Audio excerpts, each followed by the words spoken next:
Are you trading addictions for other addictions, such as pornography, impulse buying, or gluttony in the form of food, eating in excess?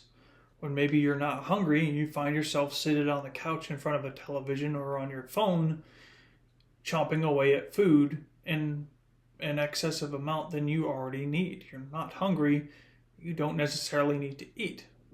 Now that's coming from somebody that used to be 310 pounds well over 12 years ago. Have you ever described yourself as someone with addictive personality before? Because when you said that, you not only felt it, but you also believed it to be true, and that's why that's in your vocab. Self-belief is one of the hardest things to change without dealing with the subconscious associations to said feelings and beliefs. It's no different than telling someone who feels angry to calm down. They are angry, so telling them to calm down is not going to work. Sure, they are capable of being calm.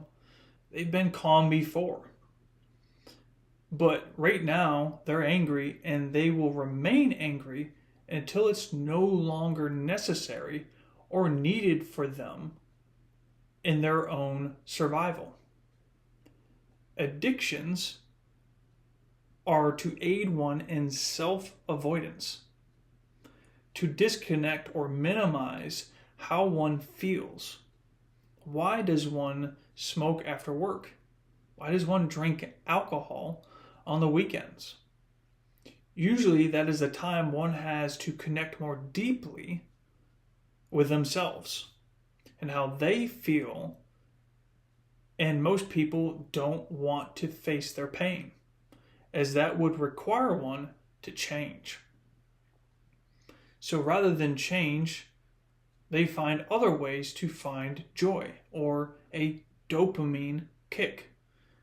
Eventually, marijuana doesn't become enough, so they might pick up energy drinks. They might start pornography. They might start impulse buying. They might start avoiding really looking at what's going on internally and escaping through food. So really what goes on here is you can try to quit a substance. You can try to get away from it. But if your personality, the way that you've described yourself, your own internal belief and vocabulary is communicating that you have an addictive personality, then on some level you're aware that you have an issue. But if you were completely aware of what the problem really is beneath that statement, the subconscious root cause, then you would simply address that, and then there would no longer be this addictive personality taking hold of you.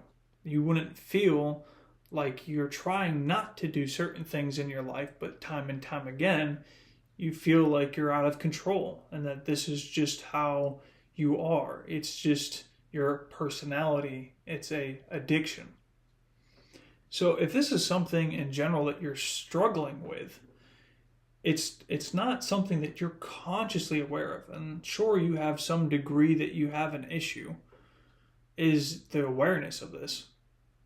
But at the same time, if you knew exactly what was wrong, it's just no different than a light switch. If you knew by reaching over and flipping down this light switch that it would turn off this issue, wouldn't you have already done that by now?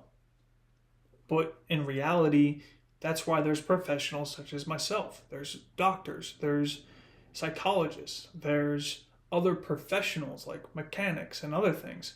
There are people that are educated in understanding the deeper layers to things that we're not aware of.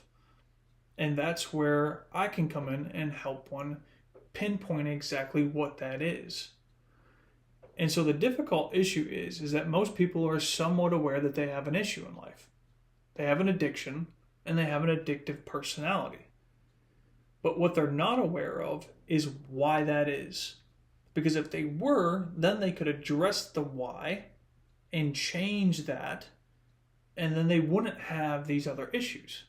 It would just cease to exist because you've addressed that issue at the root cause. You were not born with an addiction. You were not born with a joint in your hand. You were not born with a cigarette.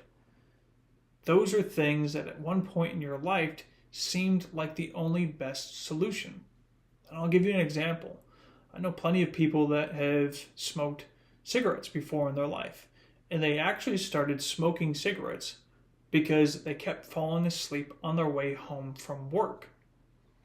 And so what they would do is they would smoke a cigarette because it's a stimulant. It's something that would stimulate them, disconnect them from the fact that they are very tired, and it would give them the vital energy to move forward and get home clear-headed. So really to give you a little bit of understanding of where people sometimes overlook an issue. Now, this is not the answer because everybody's answer is a little different, but that's a cue to your system that maybe you need to be looking at your job. If you need a stimulant, energy drink, if you need nicotine to function on your job, then maybe your job is too much for your system. Maybe your central nervous system is getting fried out of its mind, causing adrenal issues, causing you to lose that vitality to where that is now an issue. And so rather than turning to some kind of substance, maybe you need to start looking at your job and see if you need to switch that. And again, that's not necessarily the answer, but again, the quality of the questions that you ask yourself are going to help reveal to you what issues might be going on in your life to where these addictions have a hold of you. I'll give you another example. There's a lot of men that struggle with pornography today, but they're also in a relationship.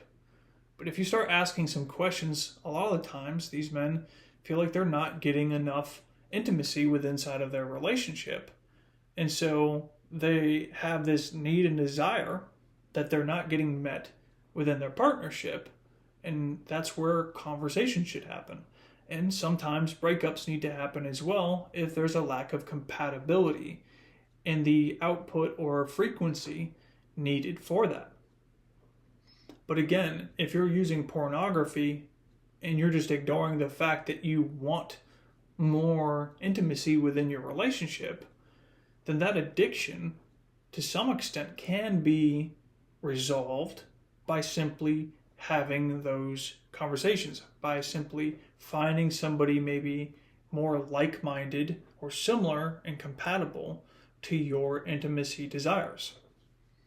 And that's just the tip of the iceberg. That's really the simplistic understanding that by asking yourself more questions, you might start pinpointing exactly what's going on with these addictions. They're there for a very legitimate reason.